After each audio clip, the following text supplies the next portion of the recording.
Hello family, comment allez-vous? Alors, ça faisait longtemps que je n'ai pas fait de vidéo. Pendant que je suis ici en Afrique du Sud, je vais essayer de faire en sorte de faire des vidéos qui sont euh, beaucoup plus, beaucoup plus simples et moins structurées. Donc des vidéos où je m'assois pas pendant des heures à enregistrer, des vidéos un peu moins éditées. J'espère que cela ne vous dérangera pas. Donc aujourd'hui, je me demandais, j'ai tout un planning de vidéos pour vous. Je suis en train de les mettre en place, de les éditer, ça prend du temps. Donc en attendant, je me suis dit, tiens, je vais aller à mon endroit préféré et je vais venir vous faire une petite vidéo. Alors, il fait très chaud, désolé. C'est pourquoi je porte mes lunettes. Alors, attendez. Ouh, il fait extrêmement chaud, family. Je ne sais pas si vous vous rappelez de celui-ci. Hello. Je l'avais acheté à Abidjan lors de mon passage en Afrique de l'Ouest. Il fait très chaud, mais là, je suis à Londres. Et là, le soleil n'est pas en face de moi. Donc, j'espère que vous pourrez malgré tout bien me voir. Je me suis dit, tiens, en attendant que je vous crée une succession de vidéos sur l'Afrique du Sud, je vais m'arrêter pour avoir un petit chat avec vous. Alors, c'est vrai que je vous ai posté une vidéo où je vous disais merci. Et un grand merci encore une fois pour toutes les réponses et tous les messages que j'ai reçus. J'ai encore quelques messages auxquels je dois répondre. Mais à part ça, je suis en Afrique du Sud depuis maintenant, on va dire 6-7 jours, à peu près une semaine. Okay? Mais cette fois-ci, assez différente du voyage que j'ai fait en Afrique du Sud. Alors attendez, j'essaye en fait d'avoir une belle vue et de ne pas avoir à trop bouger, mais que vous puissiez quand même admirer ce qu'il y a derrière moi. Mais je ne sais pas ce que Gizmo regarde en fait. Ok. Donc l'idée en fait, cette fois-ci, c'est un voyage que je prends de manière très zen. C'est-à-dire que je ne me force pas à courir après toutes les attractions, après tous les monuments pour pouvoir vous le montrer. Non. Cette fois-ci, j'ai envie d'avoir une expérience un peu plus authentique. Ok. J'ai toujours mon problème de dos, mais depuis que je suis ici, c'est beaucoup atténué. Le soleil fait quelque chose. Et malgré ce que les médecins disent, l'arthrose que j'ai un peu partout d'ailleurs, doit être une des raisons pour laquelle j'avais cette douleur intense. Parce que depuis que je suis ici, j'ai aucun souci en fait bon, c'est beaucoup de dire qu'il n'y a aucun souci. Disons que j'arrive à marcher, j'ai une petite douleur qui est là, mais ce n'est pas au point où en Angleterre, après 2 minutes, j'avais envie de m'écrouler au sol tellement la douleur était intense et que je prenais des calmants toutes les 2 heures. C'était soit je prenais du codéine, après 2 heures après, je prenais de l'ibuprofène, après 2 heures après, à la fin, c'était pratiquement une overdose que j'allais me faire parce que la douleur était tellement intense.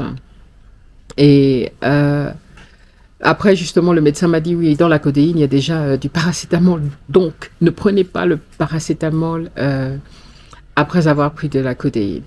Et ici, depuis quelques jours maintenant, j'ai complètement arrêté tous les calmants.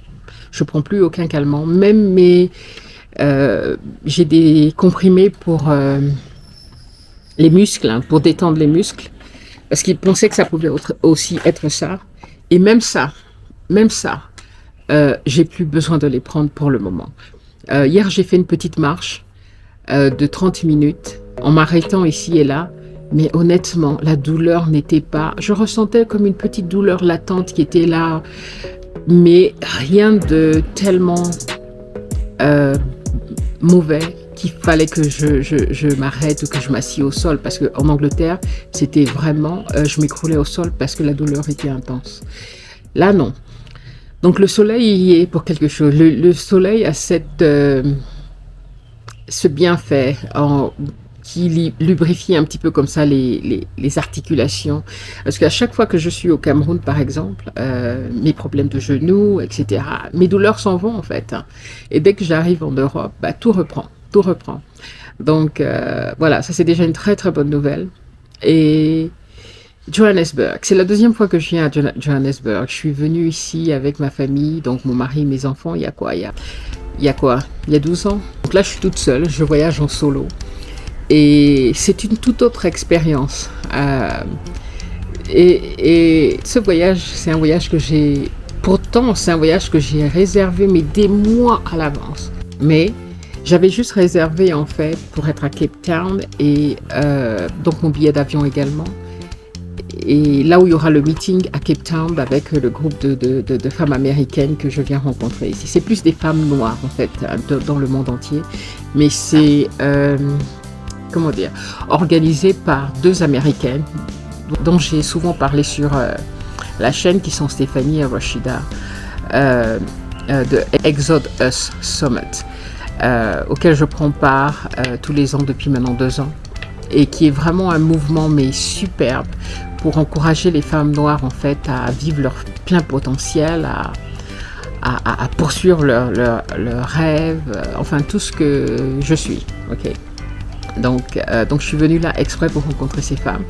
Et je me suis dit, tiens, plutôt que de juste venir là pour une semaine, le billet de l'Afrique du Sud coûte quand même assez cher. Pourquoi ne pas en faire une pierre deux coups et puis rester un peu plus longtemps? Donc du coup, j'ai décidé de rester ici pendant 1 mois et demi et de visiter un petit peu les alentours. Ça dépendra aussi de mon budget, un petit peu comme je vous le disais dans la vidéo précédente. Il est difficile de parler de l'Afrique du Sud sans mentionner l'apartheid, qui était seulement hier. C'est tellement récent, cette atrocité. Et c'est quelque chose qu'on ressent vraiment quand on parle aux gens autour. C'est encore frais.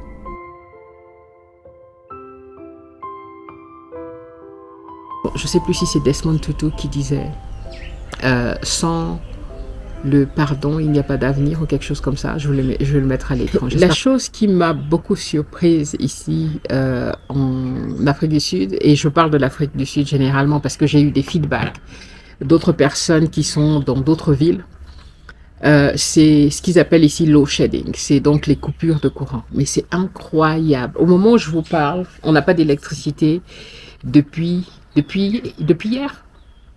Ce matin, c'est venu même pas 30 minutes. Ou alors, quand je me suis réveillée, il y avait l'électricité. Et depuis ce matin jusqu'à... Et il était quoi ce matin? Peut-être 6 heures, quelque chose comme ça, parce que je me réveille entre 5 et 6 heures. Et là, il est 11 heures, toujours pas d'électricité. 11h28.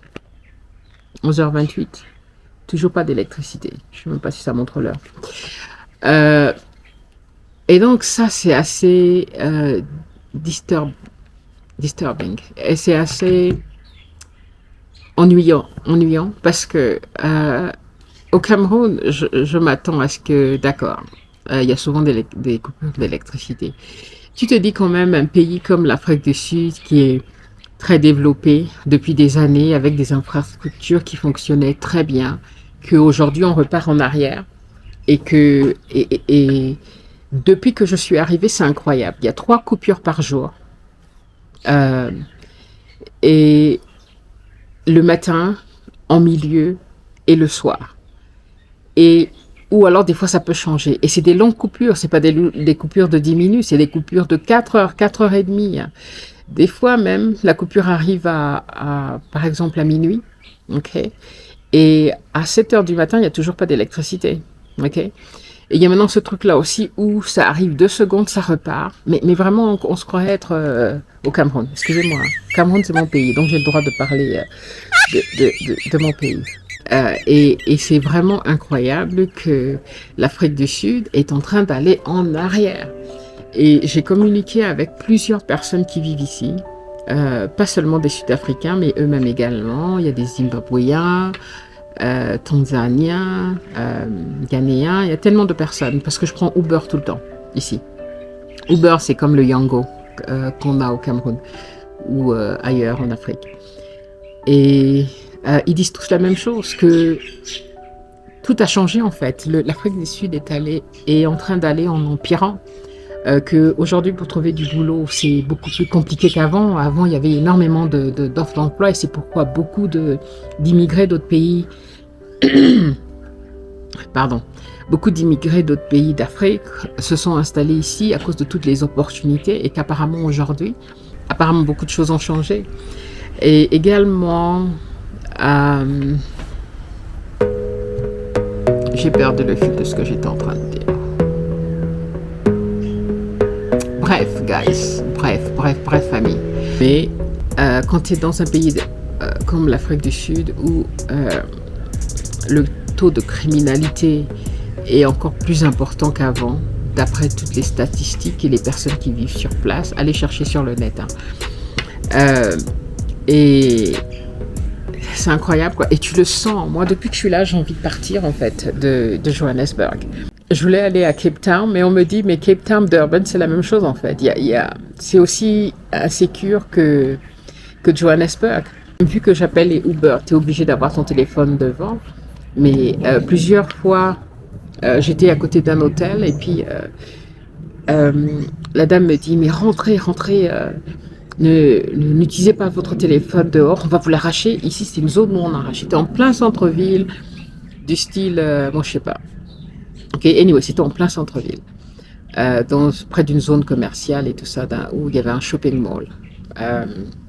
Et pareil, encore dernièrement, avec les personnes qui vivent ici, non, il faut faire attention, il ne faut pas tenir son téléphone.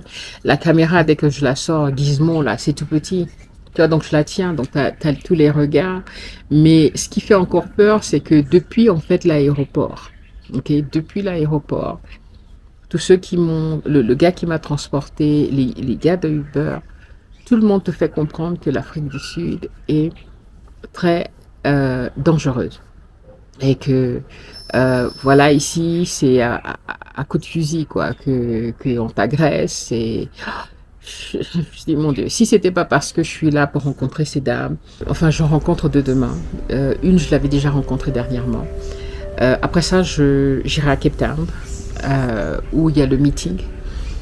Et ensuite, on verra bien. Je suis tentée je voulais aller à Durban, mais je sais pas. J'ai envie de sortir de l'Afrique du Sud, en fait. J'ai pas encore fait mes recherches. Je suis en train de chercher un moyen pas cher de me déplacer de Cape Town, là où je serai, pour aller, je sais pas, en Namibie. J'aimerais bien aller voir Victoria Falls, par exemple.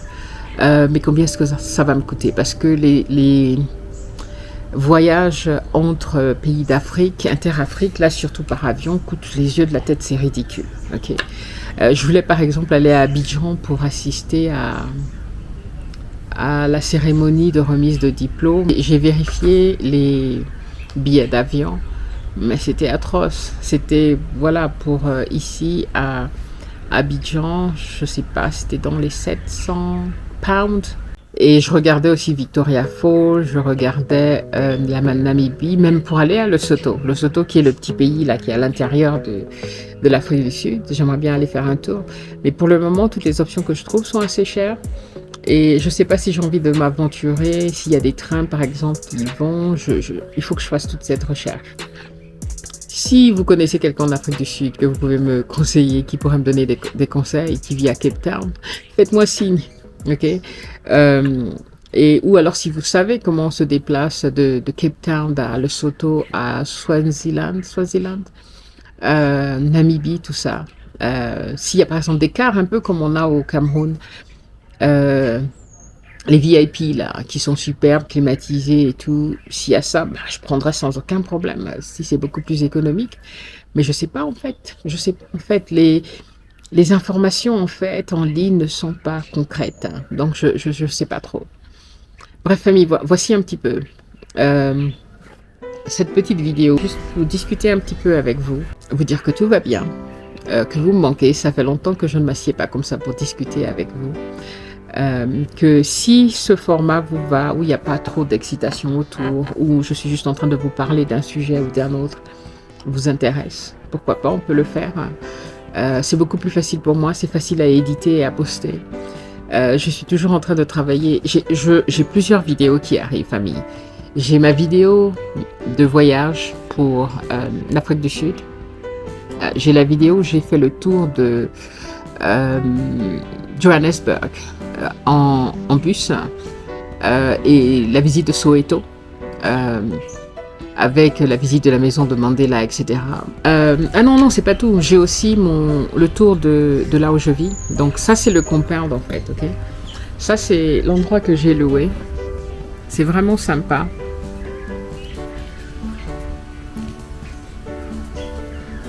J'ai un petit appartement, enfin c'est plus une chambre avec une kitchenette et un endroit pour s'asseoir. Enfin je vous montrerai, je vais faire un tour. J'ai déjà filmé en fait. Le tout c'est de maintenant éditer. Je n'ai plus que mon téléphone. Mon ordinateur, comme vous le savez, est cassé. Et donc pour éditer sur le téléphone, ça prend un peu plus de challenge. Surtout pour le type de vidéo que je fais en général qui demande tellement d'édition. Voilà un petit peu. Ok. Dans tous les cas, j'espère que vous allez bien. Et encore une fois, merci. Merci d'être là. Merci de regarder cette vidéo. Et on se dit à très bientôt sur mes épisodes ici en Afrique du Sud. Et si vous avez des conseils, si vous avez déjà visité l'Afrique du Sud et que vous avez des recommandations, n'hésitez pas à les partager. Donc, sur ce,